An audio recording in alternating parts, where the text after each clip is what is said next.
예수님이 이 땅에 오신 것을 기념하기 위해 한자리에 모였습니다. 오늘 우리가 함께 나눌 말씀은 누가복음 2장 1절에서 20절 말씀입니다. 더 정확하게는 14절까지의 말씀입니다. 우리가 아는 것처럼 누가복음은 누가가 데오빌로 각하에게 지난 일들을 차례대로 써 보낸 것입니다. 데오빌로 각하는 예수님에 대해서 이미 알고 있는 사람이었습니다.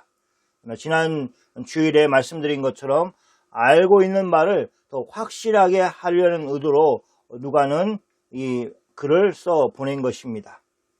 그런 것을 감안한다면 오늘 본문 말씀은 누가가 먼저 왜 예수님이 베들레헴에서 태어나셨는가 하는 것을 설명하고자 하였습니다. 누구에게? 데오빌로 각하에게 그렇습니다. 그것은 예수님의 부모였던 요셉과 마리아의 선택이 아니었습니다. 누가복음 2장 1절에서 10절을 보면 그렇습니다. 그때 즉 예수님이 태어날 때에 가이사, 다른 말로 하면 로마의 황제 아우구스토가 영을 내렸습니다. 어떤 명령을 내렸습니까? 로마 제국에 속한 모든 사람들은 다 호적을 하라는 것이었습니다. 그것은 가이사 아우구스토가 처음으로 내린 영이 아니었습니다. 이미 그런 영을 전에도 내렸다는 것을 성경은 얘기하고 있습니다. 로마는 자신들의 제국에 있는 사람들에게 세금을 걷어들이기 위해서 이 일을 한 것입니다. 이처럼 호적을 하게 되었습니다. 로마에 살고 있는 유대인들을 더욱 곤란하게 만드는 일을 이 명령이 내려짐으로 벌어졌습니다. 로마인들의 유대인들에 대한 행포였습니다. 그것은 유대인들의 고향으로 가서 호적을 조사하라는 것이었습니다. 그것이 아주 엄격하게 진행됐다는 것을 알 수 있습니다. 아무튼 요셉도 자신의 고향으로 돌아가 호적을 해야 했습니다. 요셉은 다윗의 자손이었습니다. 4절에 보면 요셉도 다윗의 족속이므로 이렇게 되어 있습니다. 그래서 원래는 갈릴리 나사렛 동네에서 살고 있었던 요셉이지만 이제는 다윗의 족속이기 때문에 베들레헴으로 가야 했습니다. 정상적이었다면 예수님이 갈릴리 나사렛이라는 동네에서 태어나셨어야 합니다. 그런데 그렇지 않은 것이죠. 왜? 호적을 하기 위해서 유다를 향하여 베들레헴으로 올라갔기 때문에 그렇습니다. 이 베들레헴은 다윗의 동네였습니다. 요셉은 이때 자신과 정혼한 마리아와 함께 하였습니다. 이렇게 호적을 하러 베들레헴에 올라갔을 때에 마리아는 이미 임신한 상태였습니다. 많은 사람들이 요셉이 의도적으로 마리아를 데리고 갈릴리에서 베들레헴으로 갔을 것이다 라고 이야기하고 있습니다. 물론 데려갈 수 있습니다. 왜냐하면 약혼한 사이였기 때문에 그렇습니다. 그럼에도 불구하고 마리아가 아직 결혼하기 전에 성령으로 임신을 했기 때문에 마리아를 갈릴리 나사렛에 혼자 남겨두고 떠날 수가 없었습니다. 유대인들의 관습법을 잘 알지 못하는 분은 임신까지 한 여인을 무리하게 먼 길로 여행을 하게 했느냐라고 물을 것입니다. 그러나 그것은 거의 유일하게 마리아를 지킬 수 있는 길이었기 때문에 어쩔 수 없이 선택을 한 것입니다. 그렇지 않았다면 마리아는 동네 사람들에게 임신 사실이 알려지고 부정한 여인으로 판명을 받고 그러면 아이의 생명뿐만 아니라 자신의 생명까지도 보장받을 수가 없는 상황이었기 때문에 그렇습니다. 거기에 있을 때에 6절에 이렇게 말하고 있습니다. 거기는 베들레헴에 있을 때를 얘기합니다. 그리고 해산날이 차왔습니다. 성경은 2장 7절에서 마리아에게 첫 아들을 낳았다고 말하고 있습니다. 그래서 마리아에게 두 번째, 세 번째 아들이 있다라는 것을 암시해주고 있습니다. 당연히 누가는 잘 알고 있겠죠. 왜냐하면 누가는 예수님 가까이 있어 마리아를 보았고 또 예수님의 가족들을 보았기 때문에 그렇습니다. 정확하게 데오빌로에게 첫 아들을 낳았다라고 그렇게 해 주었습니다. 예수님이 이 땅에 태어나신 것입니다. 아이를 강보에 싸서 구유에 누웠습니다. 이처럼 구유를 요람으로 사용한 것입니다. 이 젊은 부부가 그렇게밖에 할 수 없었던 것은 여관에 있을 곳이 없었기 때문입니다. 성탄절 때 이제 성극을 하면 빈 방을 구하러 다니지 않습니까? 방이 있습니까? 이렇게 하는데 요셉이 베들레헴에 도착하자마자 방을 구해가지고 해산을 하고 했다고 보기보다는 상당 기간 요셉은 호적을 하기 위해서 거기에 머물러 있었고, 그런 기간 동안에 이 마리아가 아이를 낳았다, 이렇게 볼 수 있습니다. 이것이 예수님의 탄생에 관한 내용의 전부입니다. 어떻게 보면 누가도 좀 민망했을 수 있습니다. 데오빌로 각하에게 예수님에 대한 탄생에 대해서 기록을 하는데 이렇게 짧게 기록한다는 것이 민망하지 않습니까? 누군가 막 낳은 아이를 보면서 부모를 축하해주는 그런 사람도 없습니다. 산모에게 수고했다고 뜻한 말을 건네주는 사람도 없습니다. 누가의 글을 읽어 나갔을 데오빌로 각하는 어떤 심정이었을까 생각해 볼 필요가 있습니다. 자신이 구주로 믿고 있는 예수님이 이렇게 초라하게 이 땅에 오셨다는 것, 하나님의 아들이신 분이 이 땅에 오셨는데 아무도 알아주는 사람이 없었다는 것, 글을 읽어나가는 데오빌로 각하는 아마 당황했을 것입니다.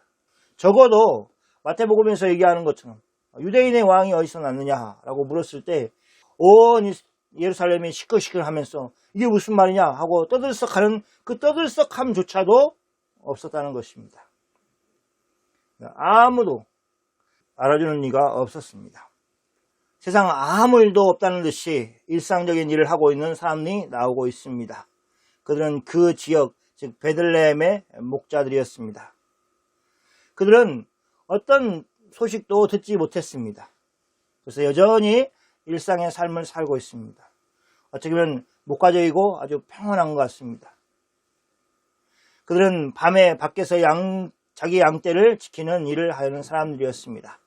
다른 사람들이 다 자고 있을 때 양들을 지키기 위해서 깨어 있어야 하는 사람들이었습니다. 그들은 겨울밤이라 당연히 따뜻한 집안에서 가족들과 함께 단잠을 자고 있어야 할 시간에 밖에서 자기 양떼를 지켰습니다. 여관에 있을 곳이 없었던 예수님의 가족과 일맥상통하는 점이 있습니다.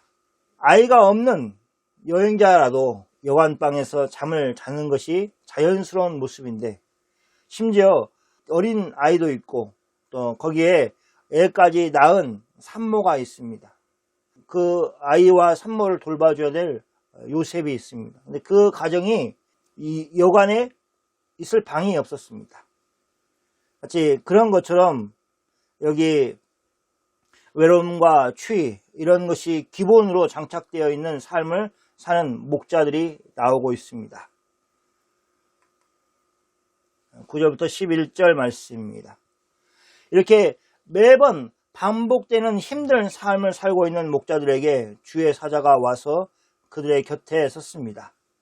주의 사자는 주의 영광을 둘러 비추고 있었습니다.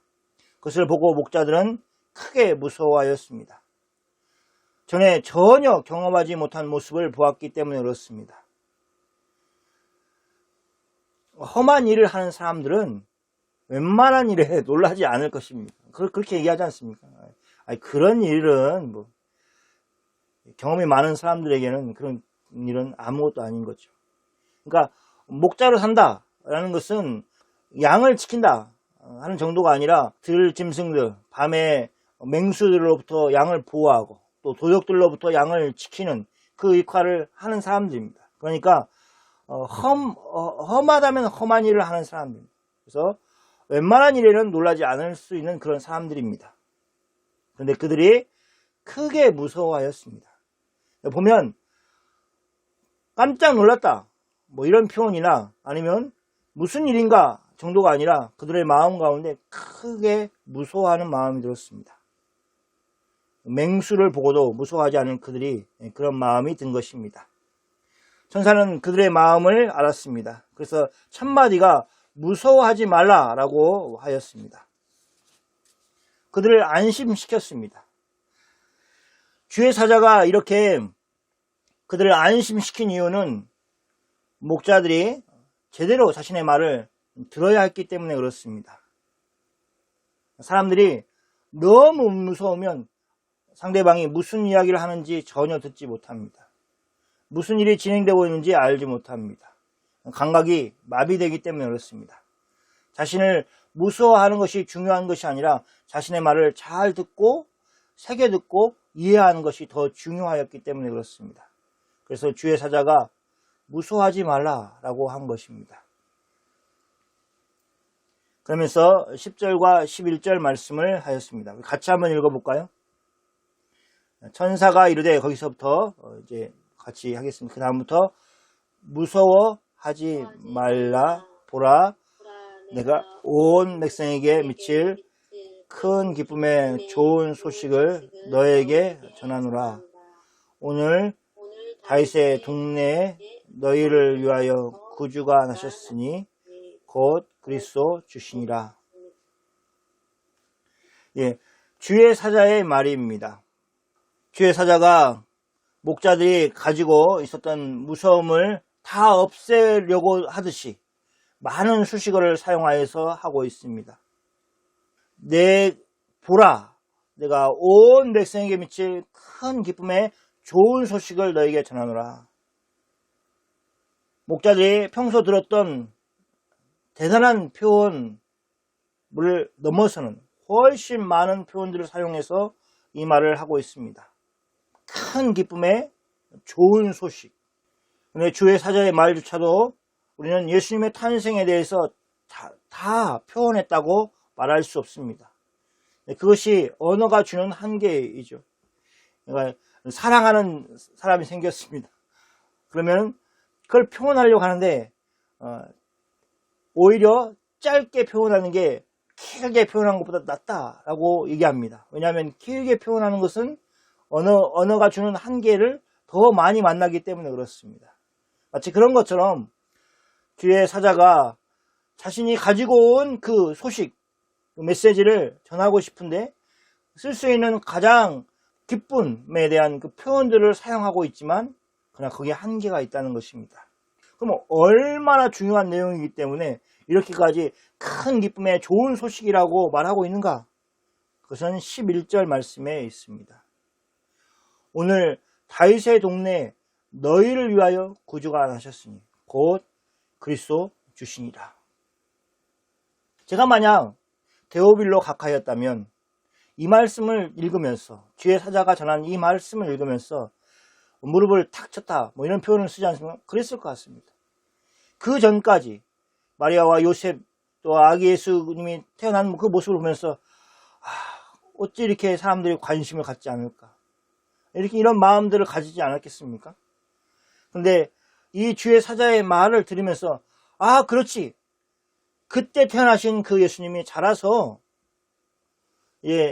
성인이 돼서 그분이 하신 일들을 다시 기억하면서 십자가에 죽으신 것을 기억하고 또 부활하신 그분을 기억하면서 그래, 그분이 이렇게 태어나신 일이 그냥 조용히 지나갈 리가 없지 라고 생각하면서 주의 사자의 말이 사실이라는 것을 마음속으로 깊이 받아들였을 것이 분명합니다. 그리고 12절에 이렇게 말하고 있습니다. 너희가 가서 강보에 쌓여 구유에 누워있는 아기를 보리니 이것이 너에게 표적이니라 하더니, 주의 사자가 이렇게 말하였습니다. 너희가 가서 강보에 쌓여 구유에 누워있는 아기를 볼 것이다 라고 말하였습니다. 그리고 그것이 너에게 표적이다 라고 했습니다. 주의 사자의 말에 먼저는 너희가 가서 라는 말이 나와 있습니다. 주의 사자는 목자들이 그렇게 할 것이라는 것을 알고 있습니다. 주의 사자였기 때문에 그렇죠. 가라 라고 요구하였나? 그럴 수 있습니다. 너희가 가서 보아라 라고 말한 것입니다. 달리 먼 곳에 가서 그것을 확인하라는 것이 아니라 그 동네, 자기들은 동네 밖에 뜰에서 양을 치고 있고 그리고 동네에 들어가서 그것을 확인하라고 하는 것입니다. 너희가 가서 보라는 것입니다. 자신의 말이 사실이라는 것을 확인하라는 것입니다. 그리고 가서 강보에 쌓인 구유에 누워있는 아기를 볼 것인데 그것이 표적이라는 것입니다. 어떤 표적입니까? 주의 사자가 말했던 것처럼 너희를 위하여 구주가 나셨다 하는 것에 대한 표적입니다. 그들이 볼 것은 구유에 강보에 쌓여 이제 막 태어난 아이, 그 아이지만 그러나 그 아이를 보는 것 자체가 어떤 것이냐? 구주가 나셨다는 것을 보여주는 것입니다. 그리스도가 나셨다. 메시아가 나셨다는 것을 말하는 것이다. 하는 것입니다. 주의 사자가 하늘로부터 받은 소식을 다 전했습니다. 이제 더 많은 것을 들은 것이 중요하지가 않습니다. 진짜 중요한 것은 뭐냐? 목자들이 가서 자신들의 들은 것을 확인하는 것이냐 그렇지 않을 것이냐가 더 중요하게 되었습니다. 주의 사자의 할 말은 끝이 났습니다. 목자들도 주의 사자를 보고 크게 무서워하였다고 하였던 그들이 이제는 주의 사자가 전해주는 말로 인해서 깜짝 놀랐습니다. 13절 14절 말씀입니다. 호련히 수많은 천군이 그 천사들과 함께 하나님을 찬양하여 이르되 14절은 같이 한번 해보겠습니다. 지극히 높은 곳에서는 하나님께 영광이요 땅에서는 하나님이 기뻐하신 사람들 중에 평화로다 하니라. 주의 사자가 하는 말을 다 마치고 이제 목자들에게 전할 소식들을 다 전하였습니다. 주의 사자가 계속 목자의 곁에 머물러 있었을까? 여기 보면 호련히 수많은 천군이 천사들과 함께라고 되어 있는데 하늘에 수많은 하늘의 군대가 주의 사자 곁에 다르게 하면 목자 곁에 내려와서 찬양을 하였다기보다는 오히려 하늘에서 하였을 것이다. 이렇게 보통은 보고 있습니다. 그러니까 주의 사자가 전하였던 그 메시지를 다 마치고 하늘에서 함께 수많은 천군과 함께 하나님을 찬양하였을 것이다. 찬송하였을 것이다. 이렇게 보는 것이 더 맞습니다. 주의 사자가 더 전하여 줄 소식은 없습니다. 주의 사자는 다 전했습니다. 그리고 그는 이제 찬양을 통해서 자신의 기쁨을 표현하고 하나님께 영광을 돌리고 있습니다. 하나님을 찬송하였다. 이렇게 얘기를 하고 있습니다. 뭐라고 찬양하고 있습니까? 지극히 높은 곳에서는 하나님께 영광이요 땅에서는 하나님이 기뻐하신 사람들 중에 평화로다. 이렇게 찬송하였습니다. 예수님이 이 땅에 태어나신 것을 가지고 하나님께 찬양을 드린 것입니다. 이렇게 찬송을 한 것입니다. 예수님의 탄생은 지극히 높은 곳에 계시는 하나님께 영광이었습니다. 하나님은 지극히 높으신 분이기 때문에 하나님이 계신 곳은 지극히 높은 곳입니다. 그래서 그곳에 계시는 하나님, 그분께 영광을 돌리고 있습니다.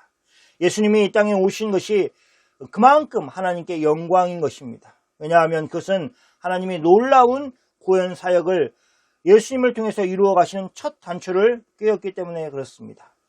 드디어 구약의 성도들이 기다렸던 하나님의 구원이 이 아기 예수님을 통해서 이루어 가실 것을 보셨기 때문에 그렇게 하나님이 기뻐하실 것이라고 얘기를 하고 있는 것입니다. 그것은 또 땅에서는 하나님이 기뻐하시는 사람들 중에 평화라고 얘기하고 있습니다. 하나님은 그 사람들에게 평화를 주시기를 약속하셨습니다. 구원하시기를 시작하셨습니다. 그러니 그들 중에 평화를 받지 못하는 사람은 아무도 없을 것입니다. 하나님이 계획하시고 완전하시고 전능하신 하나님이 이루어 가실 일이기 때문에 그렇습니다. 그래서 이 천사들은 그것을 보았습니다. 하나님의 곁에 있던 그 천사들은 하나님이 어떻게 일하실 것인지를 알았기 때문에 어떻게 하나님이 이 땅에 있는 사람들에게 은혜를 베푸실 것인지를 보고 미리 보고 그렇게 하나님이 기뻐하신 사람들 중에 평화로다라고 노래를 하는 것입니다. 목동을 생각해 보십시오. 그들이 정말 이렇게 추운 날씨에 추위를 피하기 위해서 옷을 이렇게 여미면서 양들을 지켜보고 혹시 맹수들이 오지 않는가, 도적은 오지 않는가 이렇게 주위를 둘러보고 그렇게 경계를 서고 있는 그 모습을 보면서 그 마음 가운데 평화가 있겠다. 참 평화롭겠다 라고 생각할 사람은 아무도 없습니다. 인생을 경험한 사람은 그들에게 평화가 있다라고 상상을 할 수 없습니다. 여러분, 어떤 사람을 가까이서 지켜보면 어떤 모습이 있습니까? 전에는 좀 멀리 떨어졌을 때는 참 저 사람 행복하겠네.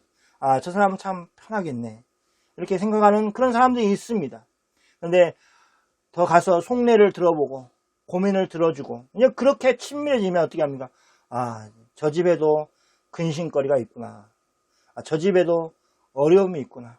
내가 봤을 때 저 집은 진짜 아무 어려움 없이 애들도 잘 되고 남편도 잘 되고 평안할 줄 알았는데 그렇지 않구나 라는 것을 보게 된다는 것입니다. 하물며 우리도 사람들이 그렇다는 것을 알게 됩니다.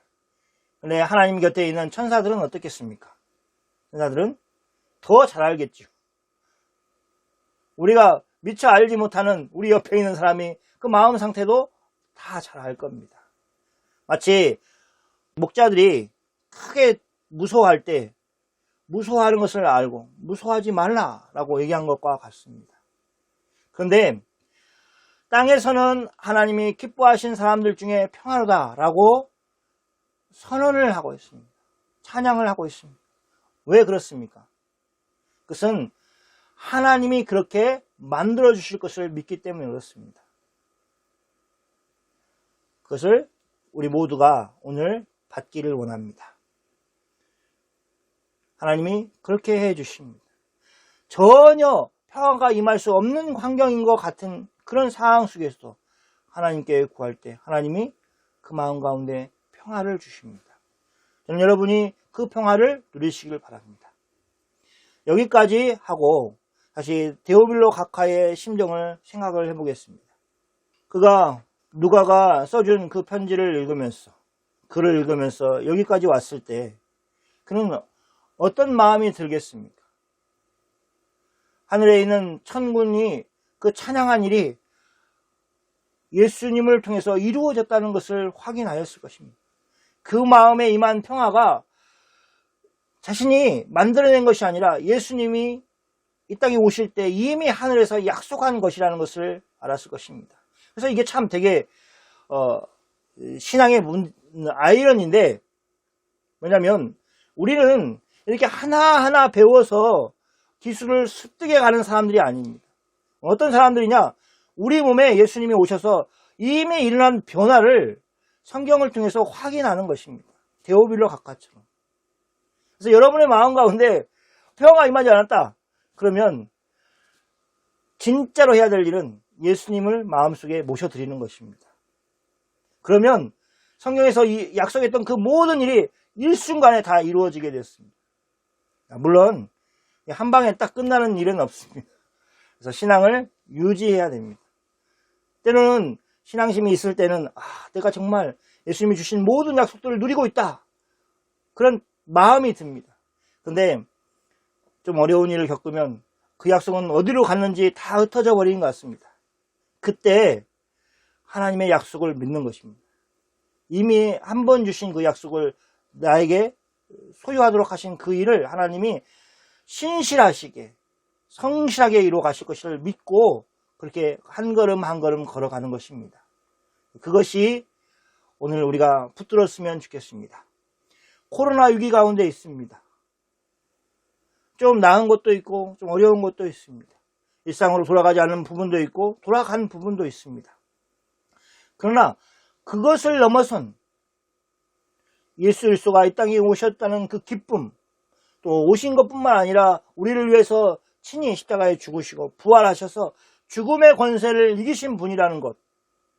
그래서 우리는 죽은 자들을 위로할 수 있는 그 무기가 있다는 것, 그 힘이 있다는 것, 그 자원이 있다는 것을 성탄절에 잊지 않고 붙들며 살아가는 여러분이 다 되시기를 축원합니다.